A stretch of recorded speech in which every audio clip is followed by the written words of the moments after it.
উপরে ছবিটি দেখতে পাচ্ছেন, আপনারা ইতিমধ্যেই সবাই জেনেছেন গতকালের যে ঘটনাটি, সে সম্পর্কে একটি কথা বলি।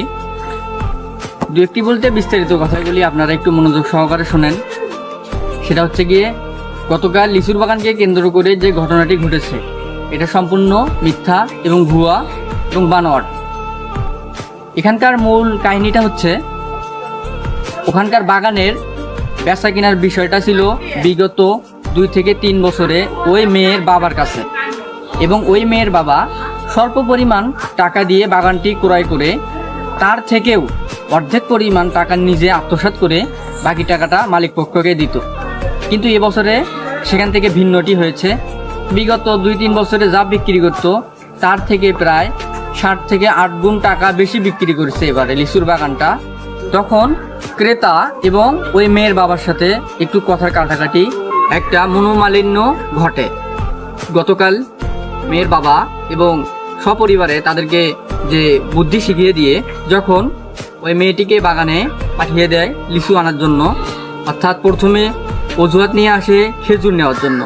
খেজুর না পেয়ে যখন লিচুতে হাত দেয়, তখন কিন্তু আমাদের ক্রেতা পক্ষ কিন্তু তাকে নিষেধ করে, এবং নিষেধ করার কারণে সে মেয়েটি বাড়িতে গিয়ে ব্যতিক্রম ধর্মী একটা উপস্থাপন করে, যে আমাকে হাত ধরে কানে নিয়ে সাইডে বা এরকম সমালোচনা করে। তখন তার দাদু এসে ক্রেতা পক্ষকে একটু কথা বা কথাবার্তা এবং ক্রেতা পক্ষ থেকে প্রায় 2 লক্ষ টাকা ক্ষতিপূরণ চেয়েছিল, চড়থাপড় এগুলো দেওয়ার চেষ্টা করে। পরবর্তী সময়ে এলাকাবাসী ক্রেতা পক্ষকে আবদ্ধ করে রাখে 4 দেয়ালের মাঝখানে।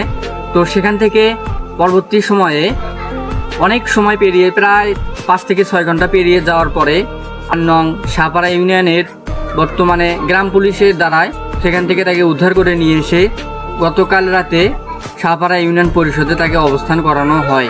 আপনাদের কাছে এই ঘটনার কতটুকু সত্যতা বিবেচ্য বোধ হয় আপনারা কমেন্টের মাধ্যমে জানাবেন। যদি ঘটনা প্রকৃতির সত্য হতো, তাহলে হয়তোবা মেয়ে পক্ষ ছেলেটিকে অর্থাৎ ক্রেতা পক্ষকে কখনোই ছাড় দিত না, সেই সাথে থানায় কিন্তু অভিযোগ করতেন তারা।